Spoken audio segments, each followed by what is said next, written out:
Han pasado un par de años, o tal vez 10 o quizás 100 o 1000 años.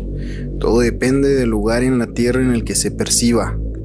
El ejemplo más claro, Fukushima, capital del caos interdimensional. Un lugar tan imposible de observar, pues las imágenes a percepción humana no logran escapar. El horizonte se pliega y dentro del epicentro de aquel abismo ni siquiera un fenómeno tan incansable como la luz logra superar las barreras de aquella fisura.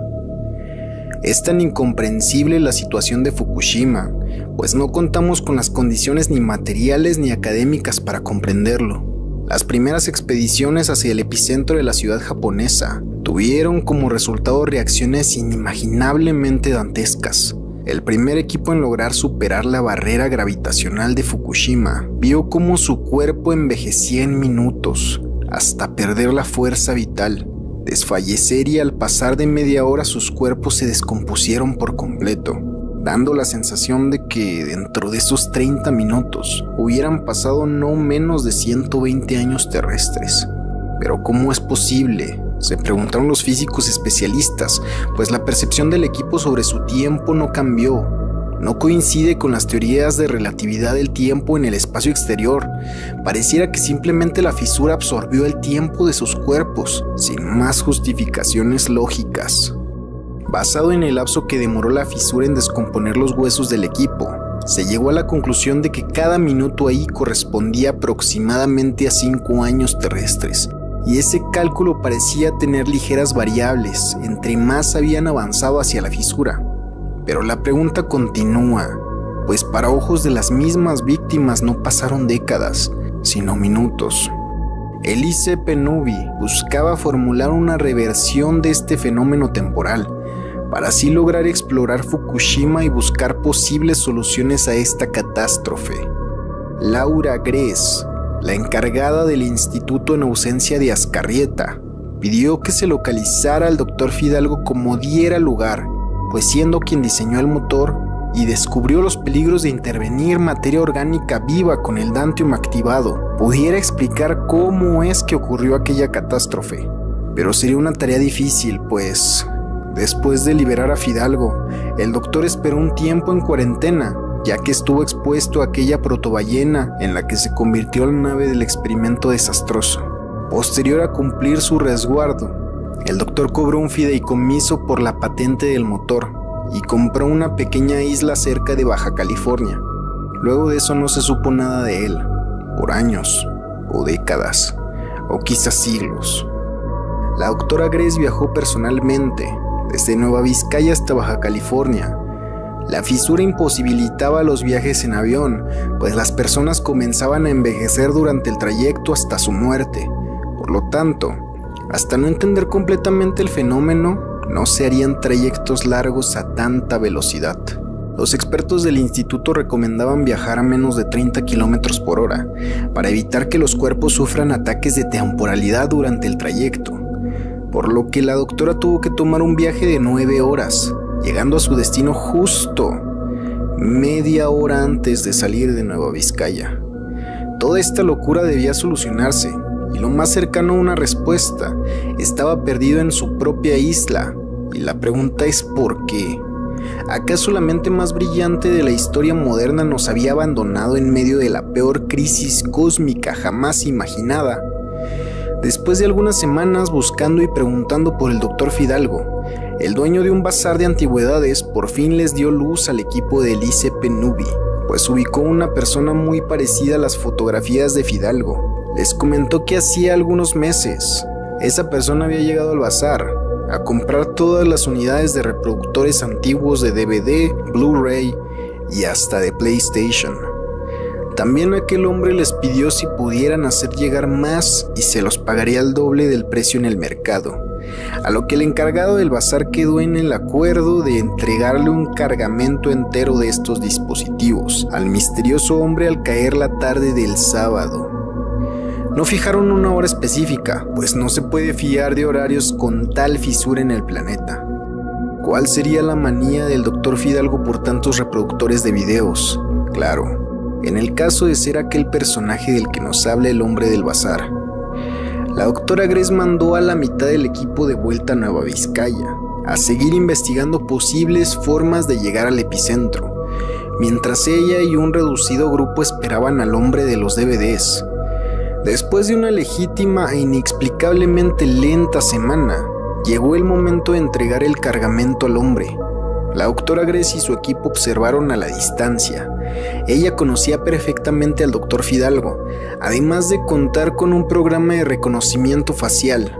Cuando aquel hombre apareció, la doctora a lo lejos confirmó que se trataba de Fidalgo. Sin embargo, el reconocimiento facial denegó la afirmación que lo identificaba como Fidalgo, por lo que el equipo no sabía si intervenir o no. Así que la doctora Gress personalmente se acercó al lugar, y conforme se iba acercando, aquel hombre se distanciaba del aspecto exacto del doctor Fidalgo. Aquel hombre lucía alrededor de 10 años más joven y tenía una extraña heterocromia, teniendo un ojo de color marrón, normal siendo un hombre castaño, pero su ojo izquierdo tenía un color blanco en la mitad del iris de forma radial, con un centro negro, haciendo parecer que su pupila fuera mucho más grande de lo normal. Era claro que aquella persona no era Fidalgo. Sin embargo, reconoció de inmediato a la doctora Gress. La llamó por su nombre y le dijo que él la llevaría con el doctor. Sin embargo, no había la capacidad para llevar a todo el equipo. Los miembros del instituto acompañaron a la doctora Gress hasta el muelle, donde ella, el mejor guardia de seguridad y el hombre misterioso abordaron una cápsula que pareciera un bote submarino, mientras el piloto automático de aquel transporte los llevaba hacia unos rieles magnéticos en la profundidad del mar. Aquel hombre le dijo a la doctora Laura: luce justo como la recuerdo. Gress quedó bastante impactada. Bueno, es obvio que para usted la última vez que nos vimos fue hace tan solo un par de años, pero para mí quizá 22 o 24 años. La doctora se disculpó y le preguntó su nombre al joven, a lo que él le contestó: cierto, discúlpeme doctora, no sé cómo me imaginé que me reconocería.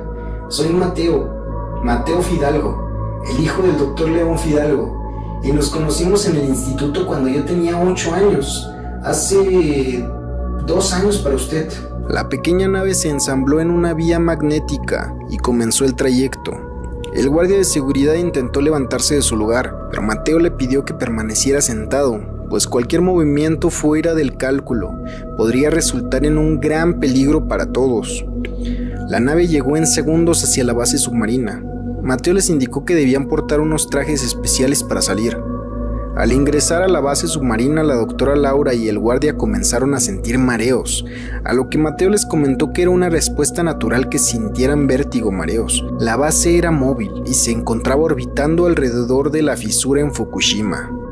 Es importante que la base cumpla un movimiento traslativo alrededor de la fisura, pues la fuerza centrífuga fue la forma más factible que encontramos para contrarrestar la gravedad que ejerce la fisura en este punto. Por el malestar no se preocupen, lo superarán rápido. La doctora le preguntó a Mateo qué tan cerca se encontraban de la fisura, a lo que Mateo les respondió: pues nuestra lectura de hace 2 años fue que nos encontrábamos a 2 kilómetros. Probablemente estemos un par de metros más cerca de esa lectura.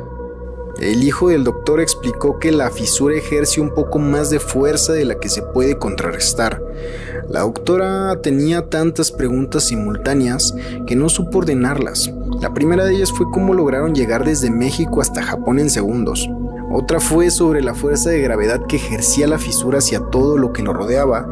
Y la tercera y más importante, ¿cómo podían estar tan cerca de la fisura sin sufrir los catastróficos daños? A lo que Mateo se limitó a decirles: estamos cerca de llegar con mi padre. Él les aclarará todas sus dudas mucho mejor de lo que yo podría.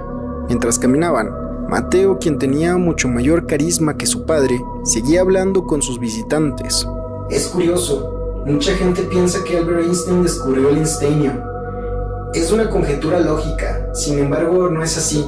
El einsteinio fue descubierto por Albert Johnson, quien llamó al elemento de esta forma por los avances que tuvo el legendario físico alemán sobre los efectos fotoeléctricos. Algo muy parecido sucede con el Dantium. Quien lo descubrió decidió permanecer en el anonimato, pero dejó en claro que la inspiración para su nombre fue ni más ni menos que el poeta italiano Dante Alighieri. Pero él no era científico, ¿cierto? ¿Cuál fue su descubrimiento entonces? Bueno, su mayor aporte a nuestro mundo fue descubrir que el infierno existe.